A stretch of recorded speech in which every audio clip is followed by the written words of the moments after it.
Friends ड्रामे की शुरुआत में फीमेल लीड वैन यिंग और मेल लीड जियांग चेनिए को साथ दिखाते हैं। वैन सोच में पड़ जाती है, हमारी कॉन्ट्रैक्ट मैरिज है, रोमांस करने के अलावा हमने कभी एक दूसरे से बात तक नहीं की। वो अच्छा है, लेकिन रात में मेरे साथ रोमांस करने आता है, लेकिन वो इसके लिए परमिशन लेता है। जियांग लस्टफुल नहीं लगता, ऐसे लगता है उसका रोमांस करने के अलावा मेरे साथ कोई रिश्ता नहीं है। कभी कभी मुझे लगता है मैंने एक कंप्यूटर से शादी की है। मैंने जियांग से शादी 1 साल के कॉन्ट्रैक्ट पर की थी। इसके बाद वैन उठती है, लेकिन जियांग वहाँ नहीं होता। वो खुद से कहती है जितना भी रोमांस कर ले सुबह गायब हो जाता है। फिर वैन रेडी होकर नीचे जाती है। जियांग ब्रेकफास्ट कर रहा होता है। उसे देखकर वैन सोच में पड़ जाती है, बहुत फर्क है इसमें। फिर वो टेबल पर बैठकर सोचती है, अच्छा है मैं इससे प्यार नहीं करती। जियांग सोच में पड़ जाता है, मेरे पापा ने इसे चूज किया था, इसकी परवरिश अच्छी है, वो मुझे परेशान नहीं करती और मुझे अच्छा लगता है। वो मुझसे प्यार नहीं करती। अब हुआई सिम को दिखाते हैं। वो जियांग से कहता है, तुम अच्छे मूड में हो, क्या तुम्हें अपनी कॉन्ट्रैक्ट वाइफ से प्यार हो गया है? वो कहता है,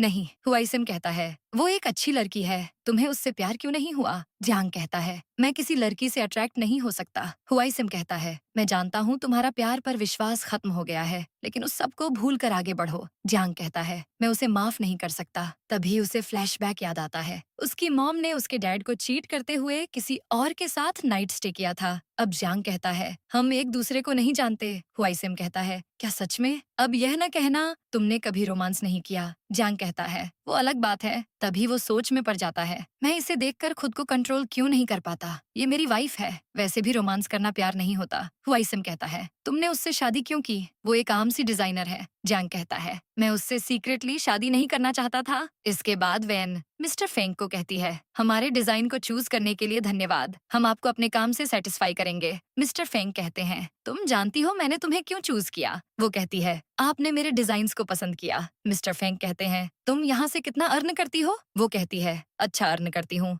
वो कहता है, तुम मुझसे शादी कर लो। तभी वो उसे टच करने लगता है। वैन कहती है, मैं मैरिड हूँ। वो कहते हैं, तो क्या हुआ? अपने हाथों को देखो, इनमें कोई रिंग नहीं है। तुम्हारा हस्बैंड क्या करता है? वो कहती है, मेरे हस्बैंड मुझे मंथली 3 मिलियन देते हैं। वो कहता है, अगर तुम मेरे पास आ गई जो कहोगी दूंगा। वो कहती है, मुझे इस सब की कोई जरूरत नहीं है। वो कहता है, एक दफा फिर सोच लो, तुम्हारी एज के साथ तुम्हारा चार्म चला जाएगा। वो कहती है, तुम 40 साल के हो, तुम्हें नहीं पता लड़कियों को यंग लड़के पसंद होते हैं। वो कहता है, बकवास मत करो, तुम्हें रिग्रेट होगा। तभी लिफ्ट आती है, तो वैन उसे जाने का कहती है। जैसे ही मिस्टर फेंग जाते हैं, उसके पीछे जियांग खड़े हुए होते हैं। वो कहते हैं, मैंने सब सुन लिया था। वो सोच में पड़ जाती है, अगर इसने सब सुन लिया तो कितना एम्बेरेसिंग मोमेंट है मेरे लिए। वो कहते हैं, यह कौन था? वो कहती है, ये बस मेरा टाइम वेस्ट कर रहा था। वो कहते हैं, तुम चाहती हो हम इस रिश्ते को अनाउंस कर दें? वो सोच में पड़ जाती है, ये मुझे प्रोटेक्ट करने के लिए ऐसा कर रहे हैं। जियांग कहते हैं, तुम मेरी वाइफ हो, तुम्हारी इंसल्ट मेरी इंसल्ट है,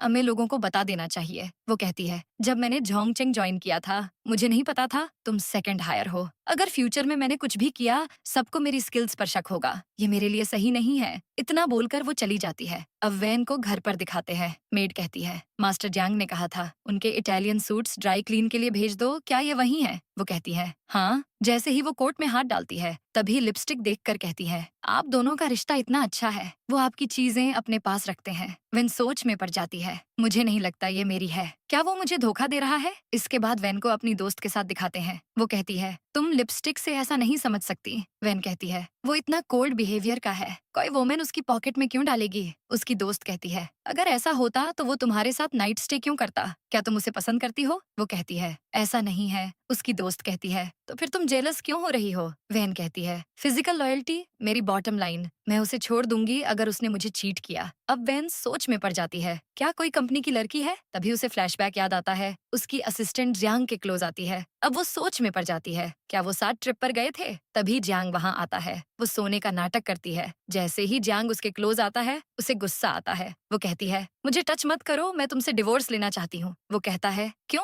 वो कहती है, ये लिपस्टिक तुम्हारी पॉकेट में थी, ये मेरी नहीं है। मैं तुम्हारी हर बात मानती हूँ, लेकिन मैं धोखा बर्दाश्त नहीं करूंगी। वो कहते हैं, मुझे नहीं पता ये किसकी है। वो कहती है, अगर तुम किसी और के साथ रोमांस करके आओगे तो मैं एक्सेप्ट नहीं करूंगी। वो सोच में पड़ जाते हैं, आज पहली दफा मैंने इसे गुस्से में देखा है। वो कहते हैं, मेरी लाइफ में कोई लड़की नहीं है, मुझे एक दिन दो, मैं सब एक्सप्लेन करूंगा। वो कहती है, ये मत समझना मैं जेलस हो रही हूँ। वो कहते हैं, ठीक है। तभी वैन चली जाती है। इसके बाद जियांग अपने आदमियों से कंपनी की फुटेज मांगते हैं। फिर वो अपनी सेक्रेटरी को केबिन में बुलाते हैं। वो कहती है, तुम मुझे ढूंढ रहे थे। वो कहते हैं, ये लिपस्टिक तुम्हारी है? वो कहती है, आपको पता चल गया। वो कहते हैं, ये मेरे कोट में कैसे आई? वो कहती है, आप अपना कोट भूल गए थे, मैंने पहन लिया था। जब आपको देने आई तो मैंने ये डाल दिया था। वो कहते हैं, क्यों किया? वो कहती है, मैं आपको पसंद करती हूँ। वो कहते हैं, ये बात तुमने मुझे क्यों नहीं बोली? वो कहती है, मैं प्रपोज नहीं कर पा रही थी, तभी मैंने यह पॉकेट में डाला ताकि आप मेरे पास आ जाएं। वो कहते हैं, क्या तुम जानती हो मैं मैरिड हूँ? वो कहती है, हाँ, लेकिन यह भी जानती हूँ कि आपकी वाइफ से आपकी नहीं बनती। वो कहते हैं, तुम ऐसा कैसे जानती हो? वो कहती है, क्योंकि आपने अनाउंस नहीं किया मुझे। आपका नाम नहीं चाहिए, मैं बस आपके साथ रहना चाहती हूँ। वो कहते हैं, तुम्हारा काम खत्म हो गया, रेसिग्नेशन लेटर भेज देना। वो कहती है, आप मुझे फायर कर रहे हैं, मुझे माफ कर दें, लिपस्टिक भूल जाओ। वो कहते हैं, ऐसा नहीं हो सकता। वो कहती है, ऐसा मत करें, अब जांग को घर पर दिखाते हैं। वो वैन को कहते हैं, मैं फुटेज निकाल आया हूँ, वो लिपस्टिक किसने डाली थी? तभी वैन फुटेज देखती है और सोच में पड़ जाती है। इसने कहा था ये पता करवा लेगा और इसने ऐसा ही किया। तभी वो उसे साउंड रिकॉर्डिंग सुनाते हैं। वो कहती है, आवाज से तो काफी सुंदर लग रही है, क्या तुम इसे पसंद नहीं करते? वो कहते हैं, यह क्या बात हुई, मैं मैरिड हूँ, अगर तुम ऐसा करोगी तो मैं किसी लड़की को कंपनी में जॉब नहीं दूंगा। वो कहती है, नहीं, ऐसा नहीं करना चाहिए, लड़कियों को भी चांस मिलना चाहिए, तुम मुझे खुश लग रहे हो। वो कहते हैं, नहीं, ऐसा नहीं है, मैं तो तुम्हारी बात से इम्प्रेस हुआ हूँ। जियांग सोच में पड़ जाता है, मैं कभी लड़कियों को नहीं समझा, लेकिन यह डिफरेंट है। इसके बाद वैन के पास एक लड़की आकर कहती है, मिस्टर फेंक हमें सजा देना चाहते हैं, टीम लीडर भी हमसे नाराज है। तभी एक आदमी आकर पेपर फेंक कर कहते हैं, ये तुमने क्या किया है? वो कहती है, ये अब मिस्टर फेंक ने खुद बनवाए हैं और उन्हें अब पसंद नहीं आ रहे, ये सब वो जानबूझकर कर रहे हैं। वो आदमी कहता है, क्या प्रूफ है इस बात का? लोग तुम्हारे डिजाइन से सेटिस्फाई नहीं हो रहे और कस्टमर का राइट है, वो डिजाइन चेंज करवा सकते हैं, कस्टमर के साथ अच्छे से रहा करो। तभी वैन की दोस्त कहती है, इसमें इसकी गलती नहीं है, इसमें मिस्टर फेंग को रिजेक्ट किया था, इसलिए वो बदला ले रहे हैं। वो कहता है, मैंने ग्यांग को बता दिया है, अब देखते हैं वो क्या करते हैं। अब ज्यांग केस देख रहा होता है, वो सोच में पड़ जाता है, मैंने इन दोनों को बात करते देखा था। असिस्टेंट कहता है, वैन का रेपुटेशन अच्छा है। वो कहते हैं, ये बात कुछ और है, हमें दूसरी पार्टी को देखना होगा। इसके बाद वैन और उसकी दोस्त साथ बैठे होते हैं। वैन कहती है, ज्यांग गलत का साथ नहीं देगा। उसकी दोस्त कहती है, तुम्हें उन पर कुछ ज्यादा ही विश्वास है। तभी मिस्टर फेंक आकर कहते हैं, मुझे नाराज करने का नुकसान देखा। तभी वो सामने आकर बैठ जाती है। वेन कहती है, आप क्या चाहते हैं? फेंक कहता है, मैंने जो केस किया है, तुम मुझे 1 मिलियन दो। असिस्टेंट कहता है, इस केस से किसी को फायदा नहीं होगा। फेंक कहता है, क्या मैंने कुछ गलत किया है? वैन कहती है, डिजाइन के ड्राफ्ट देखकर सेटिंग की जा सकती है, लेकिन कंस्ट्रक्शन में लेट हमारी वजह से नहीं हो रही। वो कहता है, मैं सेटिस्फाई नहीं हुआ तुम्हारे डिजाइन से। वो कहती है, सारे डिजाइन की चैट रिकॉर्ड मेरे पास है, मैं ये एविडेंस दिखा सकती हूँ, आपकी तरह बकवास नहीं करती। फेंक कहता है, अब मैं कोर्ट में मिलूंगा। वो कहती है, मैंने तुम्हें रिजेक्ट किया, इसलिए तुम यह सब कर रहे हो। फेंक कहता है, मैं क्यों ऐसा करूंगा? ऐसा मत समझो तुम अट्रैक्टिव हो, दिन में सपने देखना बंद करो। तभी वैन रिकॉर्डिंग सुनाती है तो फेंक दंग रह जाता है। तभी वो वहाँ से चला जाता है। असिस्टेंट कहता है, अगर मिस्टर ज्यांग को पता चल गया तो क्या होगा? ज्यांग इस पर बहुत अटेंशन दे रहे हैं। उसकी दोस्त कहती है, इस केस को मिस्टर ज्यांग क्यों हैंडल कर रहे हो? तभी ज्यांग वहाँ आते हैं और कहते हैं, क्या पता चला? असिस्टेंट कहता है, मुझे माफ कर दें, आपकी एक्सपेक्टेशंस के मुताबिक कुछ नहीं हुआ, दूसरी पार्टी गलत साबित हो गई क्योंकि वैन के पास रिकॉर्डिंग थी। वैन कहती है, अगली पार्टी ने केस वापस ले लिया। इसके बाद ज्यांग असिस्टेंट को कहते हैं, रिकॉर्डिंग में क्या था? वो कहता है, मिस्टर फेंक ने वैन को हरास करने की कोशिश की थी और अपने साथ रखने के लिए उसे पैसों की लालच दी थी। ज्यांग कहते हैं, मैं इसे देखता हूँ। तभी मैनेजर आकर कहते हैं, मैंने चेक किया है, फेंगयान कंपनी के कुछ इश्यूज हैं, इन पर इल्जाम है ये मनी लॉन्ड्रिंग भी करते हैं। ज्यांग कहते हैं, ये सब कोर्ट में लेकर जाओ। तभी मैनेजर चला जाता है तो ज्यांग सोच में पड़ जाते हैं, इसने मुझे नहीं बताया वो मेरी वाइफ है, कोई उसे बुली करे मुझे अच्छा नहीं लगता। फेंक, मैं तुम्हें अच्छा सबक सिखाऊंगा। अब वैन और उसकी दोस्त को दिखाते हैं। उसकी दोस्त कहती है, मिस्टर फेंक को इन्वेस्टिगेशन के लिए ले गए हैं, वो यही डिजर्व करता था। वो सोच में पड़ जाती है, ये सब ज्यांग करवा रहा है। वो कहती है, मैं सोच रही हूँ ज्यांग हमारी मदद क्यों कर रहे हैं। वैन सोच में पड़ जाती है, ज्यांग इतना कोल्ड लगता है, वो कैसे किसी के लिए ऐसा कर सकता है। इसके बाद ज्यांग रात में आता है। वैन उसे देखकर सोच में पड़ जाता है। मुझे इसके साथ रोमांस करना अच्छा लगता है। तभी जैंग उसे उठाकर ले जाते हैं। उन्हें असिस्टेंट की बातें याद आती है। वो सोच में पड़ जाता है। इसे कोई हरास करे मुझे अच्छा नहीं लगता। फिर जैंग शावर ले रहा होता है। वो सोच में पड़ जाता है। वैन से पहले मैं किसी लड़की में इंटरेस्टेड नहीं था। मुझे सिर्फ वैन के साथ रोमांस करना पसंद है। फिर वो उसके साथ रोमांस करने का सोचते हैं और सोच में पड़ जाते हैं। ये शावर एरिया बड़ा है, हमें यहाँ रोमांस करना चाहिए। सुबह जैंग ब्रेकफास्ट कर रहे होते हैं। वैन कहती है, मुझे कल पता नहीं चला और काउच पर सो गई, तुम मुझे रूम में ले गए। वो कहता है, कोई बात नहीं। जैंग कहते हैं, तुम उठाने में लाइट हो। वो कहती है, मैं इतना तो खाती हूँ। तभी वो उसे वेजिटेबल्स देकर कहते हैं, खाना खाओ, वैसे आज मैं जल्दी घर आ जाऊंगा। इसके बाद वेन घर पर होती है और खुद से कहती है, उसने मुझे जल्दी क्यों बुलाया। तभी जैंग वहाँ आते हैं और उसे पकड़ लेते हैं और उसे किस करते हैं। तभी उनका रोमांस शुरू हो जाता है। अगली सुबह वैन उठती है तो सोच में पड़ जाती है। इसने आज तक ऐसा इंटेंस रोमांस नहीं किया। मुझे इतनी शर्म क्यों आ रही है, मैं उसे कैसे फेस करूंगी। फिर वैन रेडी होकर चुपके से जाने लगती है। तभी मेड उसे कहती है, आप नाश्ता नहीं करेंगे।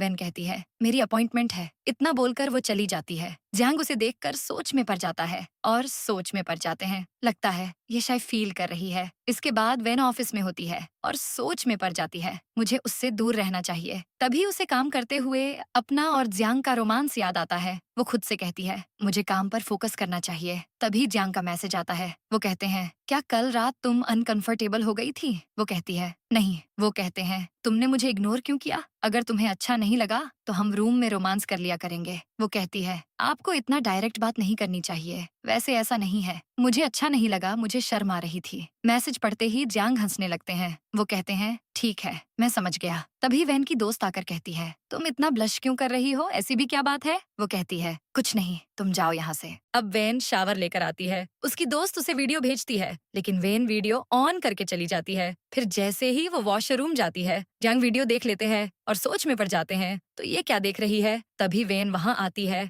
और कहती है, क्या ये करना चाहती हो। वो कहती है, नहीं, ये तो मेरी दोस्त ने भेज दिया, सच में मैं ऐसा नहीं करना चाहती थी। वो कहते हैं, ठीक है, तुम बरी हो, देख सकती हो। वो कहती है, मैंने ये नहीं देखा। वो कहते हैं, ये पोज अच्छा था, हम भी ट्राई कर सकते हैं। इतना बोलकर वो चले जाते हैं। वैन खुद से कहती है, मेरी रेपुटेशन खराब हो गई। फिर मैनेजर को दिखाते हैं। वो कहता है, आज कलीग की पार्टी है, आज यूकिंग और मिस्टर लू भी हैं। उन्होंने कहा वो हमें ट्रीट देंगे। मिस्टर लू कहते हैं, अच्छे से एंजॉय करो। वैन की दोस्त कहती है, यूकिंग का हस्बैंड तुम्हें क्यों देख रहा था। वैन उसे इग्नोर करने का कहती है। तभी एक लड़की कहती है, तुम्हारे हस्बैंड मीडिया कंपनी चलाते हैं, मैंने सुना है वहाँ सेलिब्रिटीज भी होते हैं, लड़कियों से केयरफुली रहना। उसकी दोस्त कहती है, ये सब तुमसे जेलस है, तभी तुम्हारे बारे में बात कर रहे हैं। वैन कहती है, बोलने दो। मिस्टर लू कहते हैं, ड्रिंक की बोतल मंगवाओ। यूकिंग कहती है, मेरे हस्बैंड काफी डिसेंट है, लेकिन कुछ लोग इतने क्वालिफाइड नहीं कि हमारे साथ खा सकें। वैन कहती है, मैं जानती हूँ मेरे हस्बैंड मिस्टर लू की तरह कंपनी नहीं चला रहे। अगर तुम्हारे हस्बैंड पर केस हो जाए तो मेरे लॉयर हस्बैंड के पास आना। तभी जैंग वहाँ से गुजरते हुए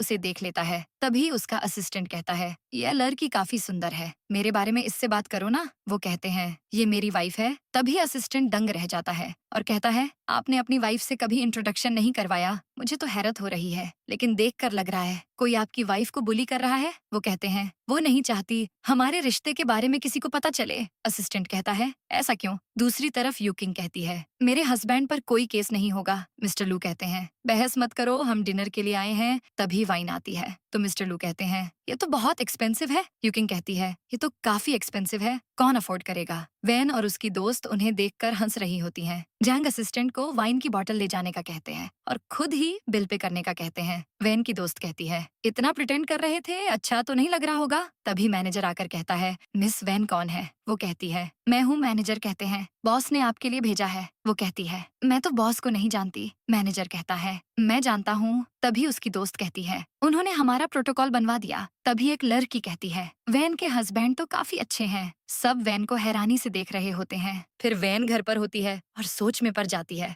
मुझे ड्रिंक किसने भेजी, क्या जैंग ने भेजी। तभी जैंग कहते हैं, जिंग टिंग ने भेजी थी। वैन कहती है, क्या तुम उसे पैसे दोगे। वो कहते हैं, हाँ, क्योंकि तुम मेरी वाइफ हो। इसके बाद जैंग बार में आता है। उसका असिस्टेंट जिंग कहते हैं, मुझे लगा तुम वाइफ के साथ होगे, यहाँ कैसे आ गए। वो कहते हैं, क्या तुम्हें मार खानी है। वो कहता है, तुम अपनी वाइफ को क्यों नहीं लाए। जैंग कहता है, मैं जरूरी नहीं समझता। तभी उसका दोस्त कहता है, क्या वो सुंदर नहीं है? जिंग कहता है, उनके पापा ने उसकी शादी करवाई थी। उसका दोस्त कहता है, क्या तुम अभी तक एक दूसरे को नहीं जानते? जिंग कहता है, तुम पागल हो, उनकी शादी को 1 साल हो गया है, वो रोमांस क्यों नहीं करेंगे? जैसे ही जियांग के पास कॉल आती है, क्योंकि वैन और उसकी दोस्त का किसी से पंगा हो जाता है। फिर जियांग वहाँ आता है और वैन कहती है, आज से ऐसा नहीं होगा, हमारी वजह से तुम्हें परेशानी हुई। उसकी दोस्त कहती है, मैं तुम्हारी वाइफ को अपने साथ ले गई थी, मुझ पर गुस्सा मत करना। तभी वैन की दोस्त की बहन आती है और कहती है, मैं इसे ले जाती हूँ। वैन कहती है, मैं कार में बिठाने के लिए हेल्प करती हूँ। फिर वैन वापस आती है तो जियांग सिगरेट फूंक रहे होते हैं। तभी वैन सोच में पड़ जाती है, ये मुझसे नाराज है, कहीं इसे यह तो नहीं लग रहा मैं इसके लिए ट्रबल क्रिएट कर रही हूँ। वो कहती है,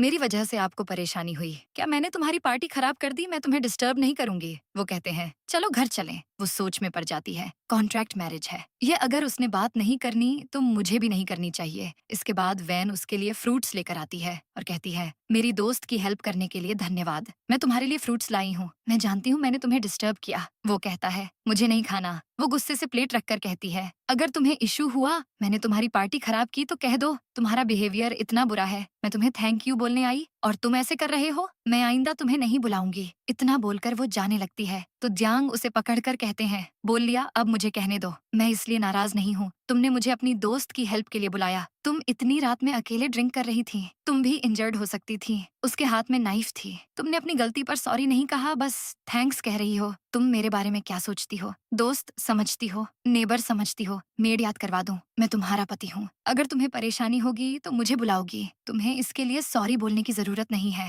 वो सोच में पड़ जाती है, ये इसलिए नाराज था। वो कहते हैं, अब से ऐसा मत कहना। तभी वो उसे चेंज करके बाहर चलने का कहता है। इसके बाद जियांग उसे मार्ट लेकर जाता है और स्प्रे लेकर देते हैं। वो कहती है, मुझे लगा आप मेरा बाहर जाना बंद कर देंगे। वो कहते हैं, मैं तुम्हारी आजादी नहीं छीनूंगा। फिर जब वो बिलिंग करवा रहे होते हैं, कुछ लड़कियां जियांग के बारे में बात कर रही होती है, क्या ये सिंगल है? इसके साथ तो एक लड़की भी है। दूसरी लड़की कहती है, ये दोनों आपस में बात तो नहीं कर रहे, एक दूसरे से अनजान हैं। उनकी बातें सुनते ही वैन सोच में पड़ जाती है, क्या हम इतने अनफेमिलियर लगते हैं? फिर वो दोनों समझ जाती है और चली जाती है। अब जियांग और वैन मूवी देख रहे होते हैं। वो कहती है, मैं अभी एपिसोड देख रही हूँ। तभी जियांग उसे किस करता है। वो सोच में पड़ जाती है, क्या हम यहीं रोमांस करेंगे? वो कहता है, क्यों ना वही पोज ट्राई करें जो तुमने देखा था। वो उसके मुंह पर हाथ रखती है। तभी उनका इंटेंस रोमांस शुरू हो जाता है। इसके बाद वैन टेबल पर लेट के कहती है, मेरी आंखें नहीं खुल रही। वो कहती है, ज्यादा रोमांस कर लिया होगा ना? वैन कहती है, तुमने कहा था जब किसी के दिल में फीलिंग्स होती है वो क्या साइंस शो करता है? उसकी दोस्त कहती है, मुझे याद नहीं है। वैन कहती है, ऐसा मत कहो। उसकी दोस्त कहती है, ज्यादा परेशान मत हो, वो तुम्हें पसंद करता है, बल्कि मुझे लगता है वो तुमसे प्यार करता है। वैन कहती है, वो कोल्ड बिहेवियर का है, मुझे लगता है यह इम्पॉसिबल है, वो किसी से प्यार नहीं कर सकता, उसे सिर्फ मेरे साथ रोमांस करना पसंद है। वो कहती है, मुझे लगता है तुम भी उसे पसंद करती हो। वो सोच में पड़ जाती है। उसे देखते ही मेरे दिल की धड़कन बढ़ जाती है, क्या मैं उसे पसंद करती हूँ? तभी वो कहती है, इसका पता कैसे चलता है कि हम किसी को लाइक करते हैं? उसकी दोस्त कहती है, हम उस शख्स को देखकर खुश हो जाते हैं। वैन सोच में पड़ जाती है, इसका मतलब मैं उसे पसंद नहीं करती। तभी वैन की मॉम की कॉल आती है। वैन कहती है, मेरी कजिन जियांग की फर्म में जॉब करना चाहती है। अब वैन घर जाती है, वहाँ उसकी आंटी अपनी बेटी के साथ बैठी होती है। उसकी कजिन कहती है, तुम अकेली क्यों आई हो? ब्रदर इन लॉ साथ ही आए। वो कहती है, वो बिजी थे। आंटी कहती है, तुम्हें भी अपने जीजू की तरह काम करना है। वैन कहती है, मुझे ऐसे लोगों से नफरत है जो फेवर पर जॉब करें। आंटी कहती है, ऐसा मत करो, तुम इसे ज्वाइन करवा सकती हो। वैन के पापा कहते हैं, ये इसकी मर्जी है, ये क्या चाहती है? वो अपनी मेहनत से उस फर्म में लगी थी। आंटी कहती हैं, लेकिन अब तो इसकी शादी हो गई है। वैन कहती है, जीरान को टेस्ट पास करना होगा। उसकी जीरान कहती है, ये डायरेक्ट कुछ नहीं कह रही, इसका मतलब ये है इसकी अपने हस्बैंड से नहीं बनती। वैन कहती है, इससे तुम्हारा लेना देना नहीं है। जीरान कहती है, अगर ऐसा नहीं है तो ऐसे हाल में क्यों आई हो? तुम्हारा तो अभी तक बेबी भी नहीं है। वैन की मॉम कहती है, क्या तुमने अपनी बेटी को यह सब सिखाया है? उसके पापा कहते हैं, चलो खाना खाते हैं। जीरान सोच में पड़ जाती है, मैं भी एक रिच लड़का ढूंढूंगी, फिर इसे सबक सिखाऊंगी। फिर वैन सोच में पड़ जाती है, टेस्ट पास कर नहीं सकती, फर्म ज्वाइन करना चाहती है और मुझे कैसे बातें सुना रही थी। वैन गुस्से से पिलो को पंच करती है। तभी जियांग वहाँ आते हैं और कहता है, मैं तुम्हें न्यू कार और बैग ले दूं। वो सोच में पड़ जाता है, मुझे इसकी हरकतें देखकर हंसी आ रही है। वो कहते हैं, मैंने तुम्हें बैग लेकर दिया था, तुम उसे क्यों नहीं करती? तभी वैन बहाने से चली जाती है। इसके बाद वैन गुस्से से खाना खा रही होती है। तो जियांग सोच में पड़ जाते हैं, क्या कुछ हुआ है? ये गुस्से में क्यों है? वैन कहती है, तुम खुद से क्या बातें कर रहे हो? तभी वैन की मॉम की कॉल आती है। वो कहती हैं, तुम्हारी आंटी कहती हैं कल सब जीरान के बॉयफ्रेंड से मिलने जा रहे हैं, तुम चलोगी? वो मना कर देती है। तो उसकी मॉम कहती है,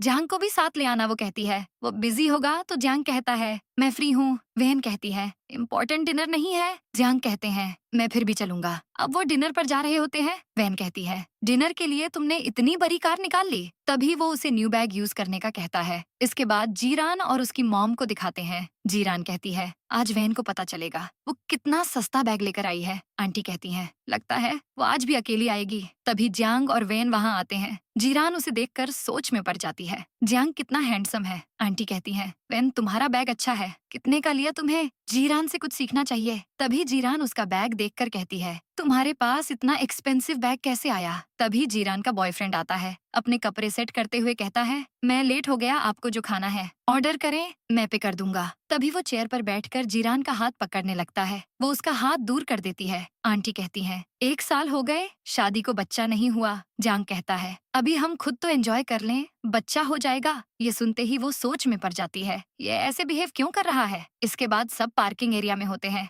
जीरान का बॉयफ्रेंड कहता है, आपको कुछ भी चाहिए हो मेरा नाम ले लेना, सब ठीक हो जाएगा। तभी उसकी नजर जियांग की कार पर पड़ती है। वो कहता है, ये कार किसकी है? तभी जियांग बाएं करके कार का डोर ओपन करता है। जीरान का बॉयफ्रेंड दंग रह जाता है। अब जियांग और वैन को कार में दिखाते हैं। वो कहती है, मुझे माफ कर दो, मेरी आंटी की फैमिली ऐसी है। वो कहते हैं, जब मैं नहीं होता तो ये तुम्हें कितना एम्बेरस करते होंगे। वो कहती है, कोई बात नहीं, मैं हैंडल कर लेती हूँ, थैंक्स, तुमने एक्टिंग की। वो कहते हैं, मैंने नाटक नहीं किया। यह सुनते ही वो दंग रह जाती है, कुछ सोचकर खुश हो जाती है। इसके बाद वैन नाइट सूट पहने बैठी होती है। वो अपनी दोस्त को वीडियो कॉल करती है। उसकी दोस्त कहती है, क्या तुमने जियांग के बारे में बात करने के लिए मुझे कॉल की? तुमने मुझे आधी रात में कॉल क्यों की? वैन कहती है, मैं जियांग के साथ अच्छे से रहना चाहती हूँ। उसकी दोस्त कहती है, ऐसा है तो जाओ उसे हक करो, किस करो। वैन कहती है, तुम मुझे अच्छी एडवाइस नहीं दे सकती। तभी जियांग आकर कहते हैं, क्या हुआ, तुम पैनिक क्यों कर रही हो? वैन फोन छुपा देती है। जियांग उसे किस करता है और उनका रोमांस शुरू हो जाता है। फिर वैन को मॉल में दिखाते हैं। वो जियांग के लिए शॉपिंग करती है। उसे टाई पसंद आती है, वो ले लेती है। अब जियांग और वैन को साथ दिखाते हैं। वो उसे गिफ्ट देती है। तो वैन कहती है, तुमने मेरे लिए इतना किया, इसीलिए मैं तुम्हारे लिए यह गिफ्ट लेकर आई। वो कहता है, तुमने मुझे उसका रिटर्न रोमांस करके कर दिया था।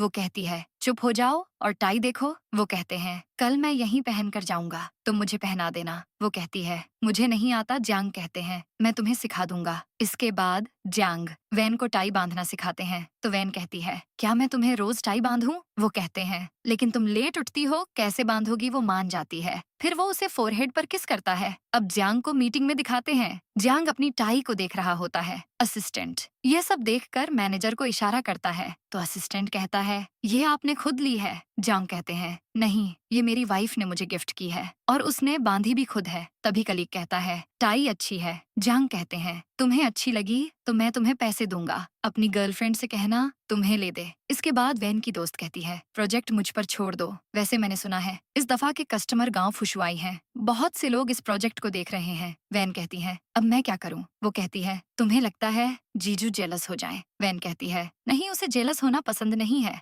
वैसे भी हमारा लविंग रिलेशनशिप नहीं है। उसकी दोस्त कहती है, टीम लीडर हमारा वेट कर रहे हैं। इसके बाद वैन डिजाइनर के पास जाती है। युनजो वैन को पहचान जाता है। असिस्टेंट कहता है, तुमने इसे पहचान लिया? युनजो कहता है, ये मेरे प्रोफेसर की बेटी है। तभी वो कहता है, मैंने तुम्हारा नाम लिस्ट में देखा था, मुझे लगा कोई और है। वैन कहती है, तुम वापस कब आए? एब्रॉड वापस नहीं जाओगे? युनजो कहता है, मैंने तुम्हें तुम्हारे काम के लिए चूज किया, नाम की वजह से नहीं चुना। जब मैं गया था तो तुम छोटी थी, अब तो तुम्हारी शादी हो गई है। मैंने सुना है तुम्हारे पति लॉयर हैं। जब मैं तुम्हारे पापा से मिलने आऊंगा तो अपने हस्बैंड को भी साथ ले आना। उसकी दोस्त कहती है, मुझे लगता है ये तुम्हारे लिए आया है। वैन कहती है, बकवास मत करो। उसकी दोस्त कहती है, अगर जीजू को पता चल गया वो ऐसा करेंगे जो तुमने एक्सपेक्ट नहीं किया। तभी उसकी दोस्त किसी काम से चली जाती है। वैन सोच में पड़ जाती है, क्या जियांग जेलस होते हैं? तो उसे याद आता है जियांग ने उसे किसी और के साथ हंसने पर डांटा था। वो खुद से कहती है, वो तो एक रोबोट जैसा इंसान है, वो जेलस कैसे हो सकता है? अब जियांग और वैन डिनर कर रहे होते हैं। वो कहती है, तुम ये टाई बहुत पहनते हो, लगता है तुम्हें पसंद है? वो कहते हैं, हाँ, मुझे अच्छी लगी है। तभी युनजो की कॉल आती है।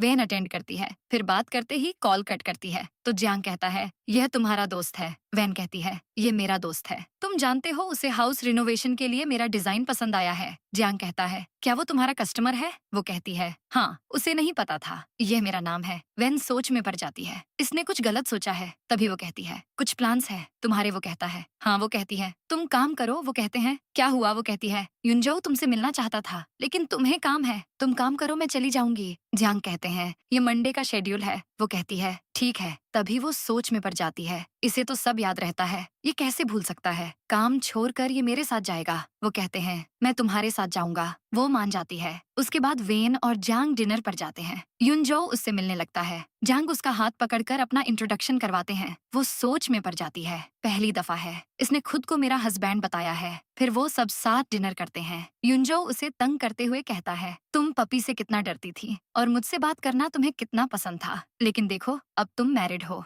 वेन कहती है, पुरानी बातें मत दोहराओ। वेन के पापा ड्रिंक करने का कहते हैं। युनजो उन्हें ड्रिंक सर्व करता है। जांग कहते हैं, वेन को ड्रिंक नहीं करनी, तुम मुझे दे दो। तभी वो युनजाओ से ग्लास ले लेता है। वेन कहती है, कम ड्रिंक करना। युनजाओ कहता है, जब मैं अब्रॉड में था आंटी, मुझे आपके खाने की बहुत याद आती थी। पापा कहते हैं, जांग देखो तुम्हारी फेवरेट चीजें भी बनाई हैं। तभी उसके पापा जांग को खाना सर्व करते हैं। वेन सोच में पड़ जाती है, ये दोनों ऐसे रिएक्ट क्यों कर रहे हैं? फिर वेन और जांग को कार में दिखाते हैं। वेन ड्राइविंग कर रही होती है और कहती है, मैं उसे अपना भाई समझती हूँ। वो सोच में पड़ जाते हैं, मुझे तुम पर विश्वास है, लेकिन वो ऐसा नहीं सोचता। वो कहते हैं, मैं तुम्हें कभी चीट नहीं कर सकता। इसके बाद वेन सोच में पड़ जाती है, हाफ मंथ से ज्यादा हो गया है, मुझे उसकी याद आ रही है। फिर वेन नाइट सूट देख रही होती है जो उसकी दोस्त ने उसे दिया था। तभी उसे फ्लैशबैक याद आता है। उसकी दोस्त कहती है, जब जैंग वापस आएगा तुम यह पहनना। अब वो खुद से कहती है, मैं सिर्फ यह ड्रेस ट्राई करूंगी। तभी वो ट्राई करने लगती है। अब वेन ट्राई करती है तो खुद से कहती है, इसे पहनकर मुझे शर्म आ रही है,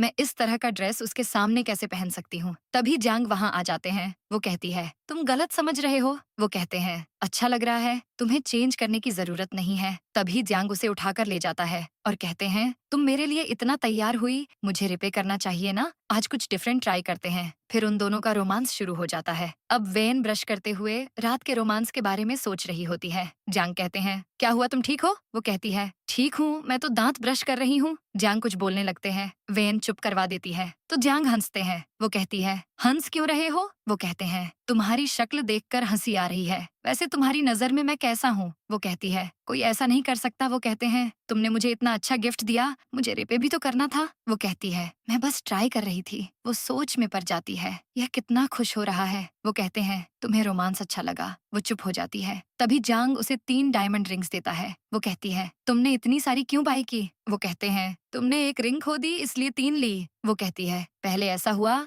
लेकिन अब मैं ख्याल रखूंगी। इसके बाद वेन जांग से कहती है, आज जल्दी फ्री हो गए? वो कहते हैं, मैं फिर से रोमांस करना चाहता था। वो सोच में पड़ जाती है, ये बाहर ऐसी बातें कर रहा है, इसे शर्म नहीं रही। तभी जांग उसे किस कर लेते हैं। वो उसे दूर कर देती है और कहती है, मेरी मीटिंग है, फिर रोमांस करेंगे। वो कहते हैं, काम का टाइम तो खत्म हो गया। वो कहती है, मुझे युनजो को अपना डिजाइन समझाना है, अगर तुम्हें नींद आए तो सो जाना। फिर वेन ऑनलाइन मीटिंग कर रही होती है। जांग उसे देख रहे होते हैं और खुद से कहते हैं, अभी तक इसकी मीटिंग चल रही है। जांग उसका वेट कर रहे होते हैं। वेन अपना डिजाइन समझा रही होती है। जांग उसे टाइम दिखाते हैं। वो इशारा करके मना करती है और सोच में पड़ जाती है, इसे मैं क्या कहूँ। बाहर आकर जांग खुद से कहते हैं, ये कितना जाहिल है, इतनी रात में किसी की वाइफ से बात कर रहा है। अब जांग उसके पास जाता है। वेन उसे जाने का कहती है तो जांग उसे किस कर लेते हैं और लैपटॉप बंद कर देते हैं। वो कहती है, अभी बहुत काम है। वो सोच में पड़ जाते हैं, इसे कैसे बताऊं, मुझे युनजो की आवाज बर्दाश्त नहीं हो रही। तभी वो वेन को रूम में चलने का कहता है। फिर उन दोनों का रोमांस शुरू हो जाता है। इसके बाद वेन ऑफिस में होती है। उसकी दोस्त कहती है, क्या हुआ, तुम ठीक हो? वो कहती है, थकी हुई हूँ। उसकी दोस्त कहती है, मैंने तो जीजू की आवाज सुनी थी। वो कहती है, ऐसा नहीं है, लैपटॉप खराब हो गया था। उसकी दोस्त कहती है, तो उसे रिपेयर करवा लो। तभी वो हंसती है। अब जांग वेन को बुके देते हैं। वेन खुश हो जाती है और कहती है, क्या तुम्हारी पहले कोई गर्लफ्रेंड नहीं थी? वो कहते हैं, नहीं, तुम्हें यकीन नहीं रहा? वो कहती है, बता दो अगर कोई थी। वो कहते हैं, रोमांस के टाइम बता दूंगा। इसके बाद जांग किसी को रोमांस करते देखता है तो उनकी तबीयत खराब होती है। वेन कहती है, क्या एम्बुलेंस को बुलाऊं? तुम्हें क्या हुआ? वो कहते हैं, इसकी जरूरत नहीं है, चलो घर चलें। अब वैन और उसकी दोस्त को दिखाते हैं। उसकी दोस्त कहती है कार में रोमांस की वजह से उसकी तबीयत खराब हो गई, कहीं उसकी गर्लफ्रेंड ने उसे चीट तो नहीं किया। वैन कहती है उन्होंने कहा उनकी गर्लफ्रेंड नहीं है। उसकी दोस्त कहती है क्या सच में? इसके बाद वैन को डिनर टेबल पर दिखाते हैं। वैन कहती है क्या आप ज्यांग के बारे में सब जानती हैं? मेढा कहती है तो वो कहती है क्या ज्यांग की कोई गर्लफ्रेंड थी? वो कहती है नहीं, तुम क्यों पूछ रही हो? वो कहती है वैसे ही इतना बोलकर वैन बहाने से चली जाती है। अब वैन को स्टडी में दिखाते हैं। वो ब्रेसलेट देखकर सोच में पड़ जाती है, ये जरूर किसी ने पहना होगा। तभी ज्यांग वहाँ आता है। वैन के हाथ से ब्रेसलेट टूट जाता है। वो कहती है मुझे माफ कर दो, मैंने तुम्हारी गर्लफ्रेंड का ब्रेसलेट तोड़ दिया। वो कहते हैं कोई बात नहीं, तुम खुद को हर्ट मत करो। तभी वो डस्टबिन में फेंक कर कहते हैं ये मेरी एक्स गर्लफ्रेंड का नहीं है। तभी वो अपने दोस्त से भी पूछता है तो वो भी यही बताता है कि ज्यांग की कोई गर्लफ्रेंड नहीं है। वो सोच में पड़ जाती है, आखिर ये किसका है? फिर वैन शॉप पर जाती है। स्टाफ कहती है ये ब्रेसलेट बहुत कीमती है, लेकिन इसको रिपेयर करने पर बहुत पैसे लगेंगे। इसके बाद वैन ज्यांग से माफी मांगते हुए कहती है ये रिपेयर नहीं हो सका, मुझे माफ कर दो। ज्यांग कहते हैं कोई बात नहीं, ये तुम्हारे लिए ही था। ऐसा भाभी के पास भी है, ये मेरी दादी ने दिया था। वैन सोच में पड़ जाती है, इसने मुझे अब ये बात बताई। वैन कहती है तुमने मुझे क्यों नहीं बताया? क्या तुम नहीं चाहते ये मुझे मिले? तुम मुझे इस ब्रेसलेट के काबिल नहीं समझते थे। इतना बोलकर वो चली जाती है। अब वैन को उसकी दोस्त के साथ दिखाते हैं। उसकी दोस्त कहती है क्या तुम उससे बात करोगी और अपना रूम चेंज कर लोगी? वैन कहती है मैंने ऐसा नहीं सोचा, लेकिन मुझे हैरत है, ऐसा ब्रेसलेट सिस्टर इन लॉ के पास है, मैं भी तो डिजर्व करती हूँ। उसकी दोस्त कहती है तुम अभी गलत सोच रही हो। वैन कहती है मुझे नहीं पता, लेकिन मुझे उससे दूर रहना है। उसकी दोस्त कहती है ऐसा मत सोचो। अब ज्यांग अपने असिस्टेंट से यही सेम ब्रेसलेट लाने का कहते हैं। असिस्टेंट कहते हैं मुझे पता है ये रिपेयर हो जाएगा। ज्यांग कहते हैं नहीं, मुझे न्यू चाहिए। अगले सीन में वैन सूटकेस में कपड़े डाल रही होती है। ज्यांग आकर कहते हैं कहाँ जा रही हो? वो कहती है कहीं नहीं, अपने कपड़े रख रही थी। वो कहते हैं जो हुआ उसमें मेरी गलती थी। वो कहती है नहीं, मैं अपनी गलती मानती हूँ, मुझे माफ कर दो। वो कहते हैं ये मैंने रिपेयर करवा दिया। वो कहती है मुझे नहीं चाहिए। वो कहती है अगर भाभी के पास है तो तुम्हारे पास भी होना चाहिए, क्या तुम मुझसे नाराज हो? तभी ज्यांग उसे ब्रेसलेट पहना देते हैं और कहते हैं मैं जानता हूँ तुम नाराज हो, लेकिन यह मेरी गर्लफ्रेंड का नहीं है, मैं तुम्हें देना चाहता था। बस एक वजह है जिसकी वजह से नहीं दिया, लेकिन तुम ये रख लो। वैन कहती है मैं भी घर से नहीं भाग रही। तभी वो उसे हक कर लेते हैं। वो सोच में पड़ जाती है, कुछ बुरा है, तभी ये मुझे नहीं बता रहा। फिर वैन भाभी से मिलती है और कहती है ज्यांग ने कुछ दिनों पहले ब्रेसलेट दिया,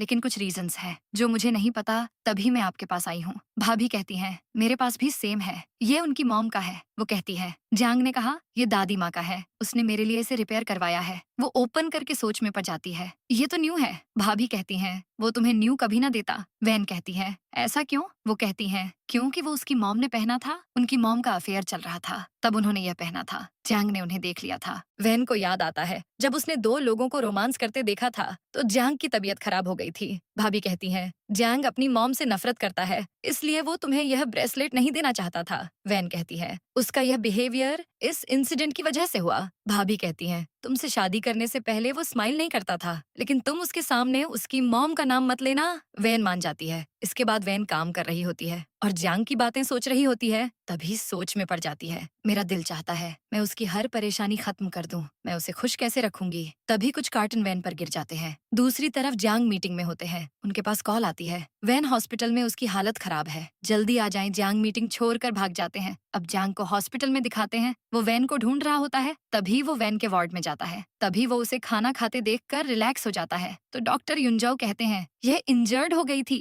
तभी ज्यांग उन्हें दूर करते हैं और कहते हैं तुम्हारे सर पर चोट लगी है, तुम ठीक कैसे हो? वैन कहती है माइनर सी चोट है। तभी ज्यांग कहते हैं तुम किसी का दिया खाना भी खा सकती हो। डॉक्टर कहते हैं ये हेल्दी है। ज्यांग कहते हैं पहले पसंद होंगे, लेकिन अब यह ऐसा कुछ नहीं खाती। वो सोच में पड़ जाती है। ज्यांग इससे जेलस हो रहे हैं। युनजो कहता है मुझे वैन के डैड ने बताया तुम्हारी शादी को 1 साल हुआ है, तुम उसे मुझसे ज्यादा बेहतर कैसे जानते हो? वैन ज्यांग का हाथ पकड़कर कहती है वो मेरे हस्बैंड है, वो मुझे ज्यादा अच्छे से जानते हैं। वो सोच में पड़ जाती है, मैं इसे अच्छा फील करवाऊंगी ताकि यह ऐसा ना समझे कि मैं चली जाऊंगी। युनजो कहता है मैं मजाक कर रहा था, ज्यांग मेरी बात का बुरा ना मानना, मैं इसे बहन समझता हूँ। वैन कहती है इसकी शादी करवा देते हैं। वैन सोच में पड़ जाती है, मैं इसे हील कर दूंगी। फिर वो चले जाते हैं। ज्यांग उसकी केयर करते हैं। वैन कहती है मैं ठीक हूँ। वो कहते हैं तुम अपना ख्याल रखो। वो कहती है तुम काम पर जाओ। वो कहते हैं नहीं, मैं तुम्हारे साथ रहूंगा, तुम मेरे लिए परेशान मत हो। वो मान जाती है। वैन कहती है सोफा छोटा है, तुम मेरे साथ सो जाओ। वो कहते हैं तुम मुझे पेशेंट का बेड देना चाहती हो, तुम्हें रेस्ट की ज्यादा जरूरत है।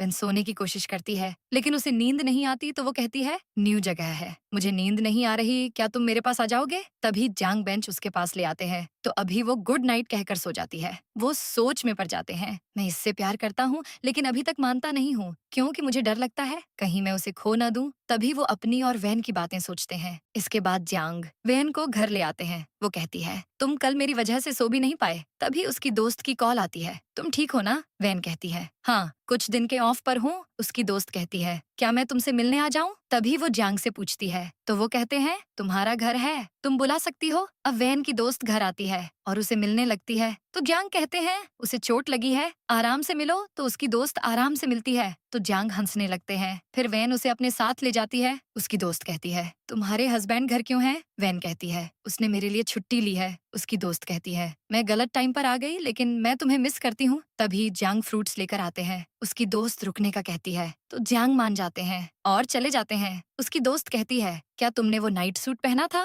वैन झूठ बोलती है कि उसने नहीं पहना। उसकी दोस्त कहती है मुझे लगता है तुमने पहना था। तभी उसकी दोस्त शावर लेने चली जाती है। फिर उसकी दोस्त जैंग को कहती है मेरी दोस्त मेरे साथ सोना चाहती है तो वो मान जाता है। फिर जैंग की तबीयत ठीक नहीं होती तो वैन उसका सर दबाती है। जैंग सोच में पड़ जाते हैं, मैं तो बस इसकी अटेंशन लेना चाहता हूँ। जैंग उसे क्लोज करके किस मांगते हैं तो वो दोनों किस करते हैं। अब वैन की दोस्त कहती है मैं शावर लेने गई, तुम रोमांस करने चली गई, तुम्हारे हस्बैंड ने मुझे वार्न करने के लिए तुम्हें किस किया है, तुम इनोसेंट हो, तुम्हें नहीं पता वो तुमसे प्यार करता है। वैन कहती है ऐसा नहीं है। उसकी दोस्त कहती है उसे तुमसे प्यार है, क्या तुम उससे प्यार करोगी? वो कहती है मुझे नहीं पता, मुझे बस उसकी चिंता है, प्यार नहीं है, मैं उसे पेन में नहीं देख सकती। उसकी दोस्त कहती है अगर ये प्यार नहीं तो और क्या है? तुम बहुत क्यूट हो, तुम उससे प्यार करती हो, मानती नहीं हो। इसके बाद जैंग बाहर आते हैं और खुद से कहते हैं उसके बिना तो मुझे नींद नहीं आ रही। फिर वैन और उसकी दोस्त आते हैं तो मेड उन्हें बताती है वो हाफ मंथ के लिए बिजनेस ट्रिप पर गए हैं। उसकी दोस्त कहती है ये मेरी वजह से हुआ है।